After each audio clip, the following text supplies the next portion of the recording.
Well, let's see. We did one load up the gorge today, a run up and down the gorge in Oregon, and kind of pretty much all over Oregon. But I really can't say where I work. I don't know. We got some thing I got to check out as far as social media in the company. But to be low key, pretty much. I just haven't really went over it yet. But anyways, so I just keep it on lowdown of what I'm doing. But anyways, so I'm up here at the scale house. I was over to come over here, and I can show a little bit of the equipment, I guess, but just kind of lay low. But anyways, so here we are. A little bit of windy up here. It's probably about, I don't know, 39 degrees. But this is at the 44 mile marker, I-84 eastbound scale in Oregon. This highway runs from Portland, Oregon to on over east into Idaho. I normally only go as far as Idaho border on Ontario. I deliver in over there. So I'd love to show you the truck, but I just better keep it low on the lowdown for now. But anyways, I got my earplugs. I went and got the new earbuds because it was time to get them. And anyways, I got them in. So sometimes I'll roll through here because I'm always trying to get as much weight on my trailer as I can, because I drive tanker and I'm just trying to always make sure I'm not overweight, because I can only have so much weight between certain axles. And so when I come through here, sometimes I'll scale and kind of get it dialed in more and more. But I'm working on, I got information finally about how much my product weighs per gallon. So I got that information, and then I got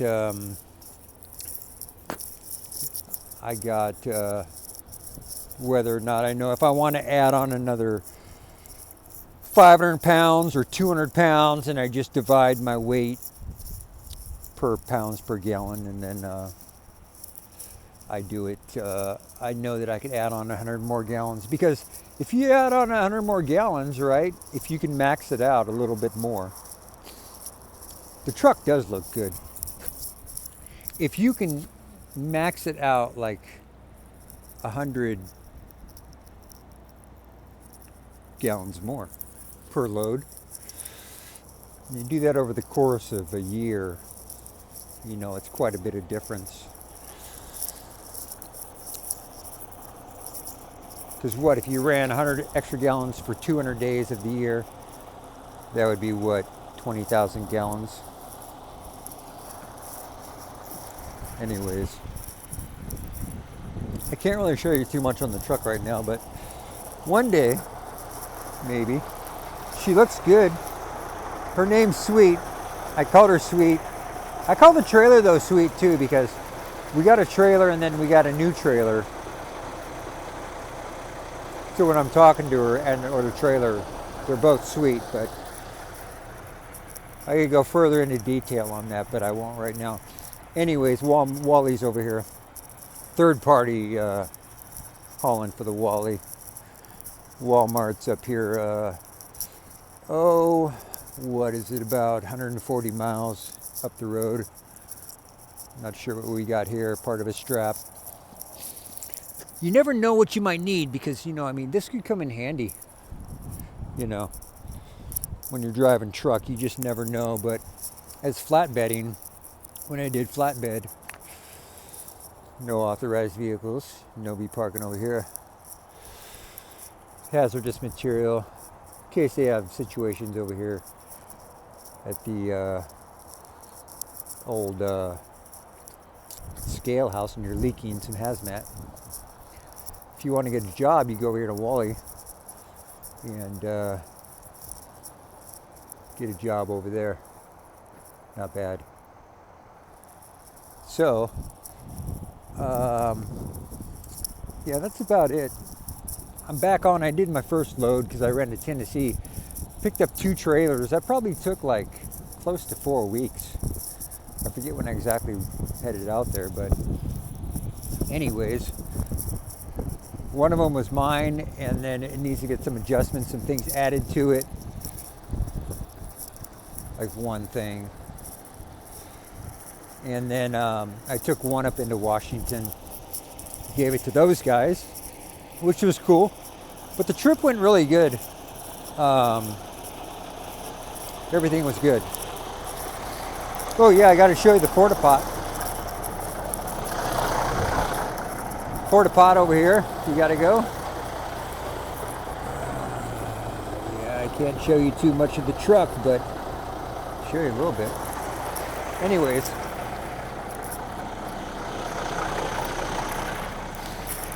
She runs good on the trip. Hang on a minute. Uh-oh. On the trip, I had some situations going on with the steering. It was shaking, so I happened to be at a truck stop, and pardon me, they had a tire shop there, so I had some time, and I figured I'd run in there, and they ended up finding it was a tie rod, so, or drag link, so that was good to be able to get that fixed. She runs really good now, and so that was on the first return trip, and then from that point on, it was good. It was good. And then I had to have a couple things done when I came back into town, because my interlock wasn't kicking in for the to kick in the second axle in the snow. So it still doesn't do super well in the snow, but it's only because if you're light, I have extended frame, so we haul more weight, but there's not a lot of weight on the drive tires when you're empty, so you just have to take that into consideration when you're empty. Otherwise, when it's loaded, you're fine. But what else? I'm tired. Other than that, I did go do some shopping, and did that. Tomorrow, I've only got like, I can only work 14 hours, so the next day, which is Monday, so then the next day, Tuesday, I'm gonna have to take a little bit of time off, and because I can only go work 70 hours in a pay period, so the pay period ends on Tuesday night, so it looks like I'll be having one more day off, so I have to see where I end up tomorrow night, and then, but it was really super cool on the trip, because I got to stay at different truck stops and see different people and different things along the way, and it was just a really good time. If you're ever get the chance to go to Monticello, Utah, the Exxon there's a 7-Eleven. The 7, I call it the 7, but I love the 7 because, well, I have fond memories of one overseas, but I won't go into detail on that. But just personally, I like the 7-Eleven, and they got this pumpkin spice during the holidays that you can check out. It's super good. I love their spicy bites. You put some jalapenos on there and some onions, and that's super good. And their donuts are good. But yeah, it was a really good time at the one in Monticello because we were there, and then I was there for I did a reset, I think, when I was bobtail, and I was there. Was I there before again? I don't know if I was there on the way in or not. I don't think I was, because I was bobtail. I'm trying to remember where I parked. But pardon me. Other than that, if you get a chance in Monticello, check it out. And just met some people working in the stores, and it was pretty cool. And Blue Moon Foods, I recommend those guys, and they have a supermarket there. It's the only supermarket in town. Um, really good stuff. Prices were good too, and but their food quality was good. Was good. And what else? That's pretty much about it. What else would I say? Ooh, Jamestown, New Mexico. Pilot, not bad. I like it. What else? There's a lot I would tell you, but so if you're ever low on fuel, right, and you're going through Kansas City, Missouri, northbound, I think it's 27, I-27, right? Because you're going up to like 80. You're trying to get up to 80. You go around, I think, Lincoln, Nebraska. I'm pretty sure that's what it is. But anyways, if you plan on trying to make it, there's a pilot that is in Fawcett, Missouri. And if you're trying to go from Kansas City, Missouri to Fawcett, Missouri, and you're low on fuel, I would advise you try to get fuel at the Flying J or somewhere in Kansas City, because my truck, I don't have that big of a tank, but I know how far I can normally go. But I don't like getting into where the red light comes on. So, I mean, I can deal with it, but when you're out on the road sometimes and you're not familiar with the road, you're thinking, okay, well, I know that the next fuel stop is 70 miles or whatever. And then you're looking at your fuel gauge and you're going, okay, well, from my past experience, I know I can make it up there, right? So, but I don't advise it at all if you're trying to go from Kansas City to Fawcett, Missouri, because it's all uphill. And depending on how anxious you want to get, how much you want to be talking to the Lord about your situation in regards to whether or not we make it, I would highly advise not going that route of thinking that, well, I'll be fine making it. But I did make it. It was just,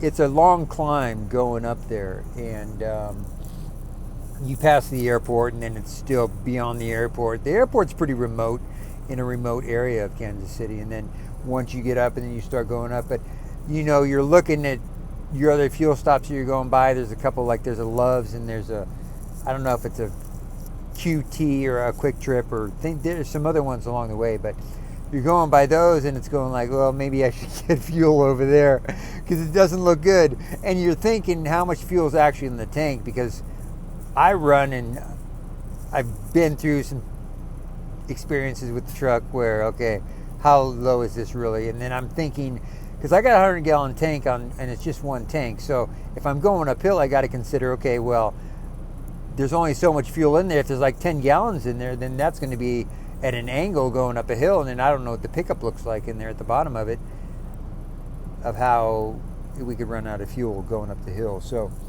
I've been fortunate so far that I haven't, but my point is that I'm passing these other fuel stops and I'm going, and it's still dark up the road, and I'm going, I don't see I know where the mile marker is, because I know, according to Trucker Path, I use a Trucker Path, and it tells me, okay, well, my fuel stop's at like milepost 247 or whatever. So I know it's 8 miles away, but 8 miles away when fuel's low and you don't see any like highway lights, you know, the lights that are on the highway, you know, for your exits or anything like that. You don't see none of that. You don't see any sign of civilization. So you're just kind of like uneasy. So, but anyways, and then you're hoping that the off-ramp is not at an angle, because you're already going uphill, and then it's like, oh, then I gotta, if it's an overpass, right, it's probably more than likely an overpass versus an underpass. So that would entail that you're going to go up more of an angle off the exit, and then hopefully everything's level at that point to go across the freeway and everything's good. But On my way up, as I was getting up in there close, I mean, it's all uphill, and then it's like there's no shoulder, and then there's a guardrail there, and I'm thinking, man, if I run out now, it's just not good, you know. But the Lord blessed me, and we got through there, and everything was good. I do recommend that if you're there, I think it's like Thursday, Friday, Saturday, Sunday, maybe. It's only open 4 days, but there's like a little restaurant there with barbecue stuff and breakfast stuff next to the Pilot in Fawcett, right off. And I think it's off I-27 is what I think it is. But whatever that highway is that runs out of Kansas City north. So that's there. And then I forget what food. Oh, yeah, they had Taco Bell in there. Because the Lord blessed me. I was on my food budget, and it was pretty tight. Because I keep myself tight. I could have went into like savings or whatever. But I mean, I'm just trying to keep it super tight. But the Lord blessed me with each day I was able to have fruit and then eat the Taco Bell. So if you're ever short on money and you really need to eat and you've got a specific amount of money, consider the Taco Bell salad. I think it was called something chicken. It's like, it's not Cajun chicken, but it was something chicken bowl. And you could get the chicken with it, or you can get, you could swap out the hamburger with it. But that way you're getting your vegetables, you're getting beans in there, you're getting tomatoes, rice, obviously, rice, beans, right, in the chicken. And then, so you're getting everything in there that's healthy. So if you need to eat on a budget, I would recommend that. And then you can get the fruit. They had fruit like bananas and stuff in there that I was getting. But the Lord blessed me with, I had everything I needed with the exact amount of money that I had. And then I had on my budget. And then as I was going off, I just marked it off. Each day, I had enough for like 8 chicken bowls in the time period that I was there, because I had to wait for a part on my truck. So each day or each meal, I just marked it off and then checked my budget, and as long as I didn't spend anything else. But yeah, it was a really good blessing. It's really cool the way that the Lord makes those things work out in the midst of those things, because that's just what I had to do, and it worked out just right. So anyways, from there everything went good. Steering was good, everything was back up to normal, and it's higher speed out there. Our trucks only go 70, but when you're able to go 70 versus, say, like an Oregon 65, which is still good, 65. I was in Washington the other day, and it's only 60 up there. And I'm going, seriously, I was surprised that it was only 60 up there. It just seems like it would be at least 65, because, I don't know, it just going across like I-90, I think that was just, it was all 60. And then up in Seattle there and everything, it was 60. But Seattle is really nice. I like Seattle. I ran from north of Seattle, a place called Arlington, and I ran down from there to Oregon, obviously back into Oregon, after I dropped that trailer. But Washington's really nice. Oregon's nice, but Washington, they just have a lot of trees. So if you're ever driving through Seattle, I-5 southbound, you'll notice just the amount of trees that they have in their cities, and all the cities, the metro all the way down and everything. It's just so super, super nice. And of course we've got Mount Hood that we could see from Portland, and we've got trees. But they call it the Evergreen State in Washington, and I could kind of see why. But I've always thought that it was a really nice state, Seattle and the area in general. But anyways, that's out the window. Not bad at all. I do like my lights. And then when we pass each other, we can say, hey, have a good trip. I see you over there on the other side of the road, you know, type of thing. But it's always good. We got other drivers that we, as far as the team, I'm on the over-the-road team. We got local guys, and then I'm on the crew that we cover all the stores, or we're able to cover all the stores in Oregon. because we got the sleeper, and I will say real quick that I did a little video, but I didn't never post it. But as truck drivers, it's just different because you have blessings on the road that is just super cool. Of course, you have beanie, and then you got some gloves in case you need them. But anyways, if you're not having the radio play, right, and sometimes you don't have it playing for whatever reason, but you'll hear the sounds of the truck, and you'll hear the hangers just going back and forth, making their own sound. Just different things of the truck that you hear, the blessings of the road. But anyways, I think that's about it. I did get to get some new sunglasses, so that was cool. And I got the air freshener up here. Well, it's actually wax, but I need to get, it smells good. I need to get some kind of air freshener in here eventually, but the boot dryer, and then the cooktop there. I need to get a new one because this one is like in bad situation. This side shorted out, and so that's not good. But this side works fine.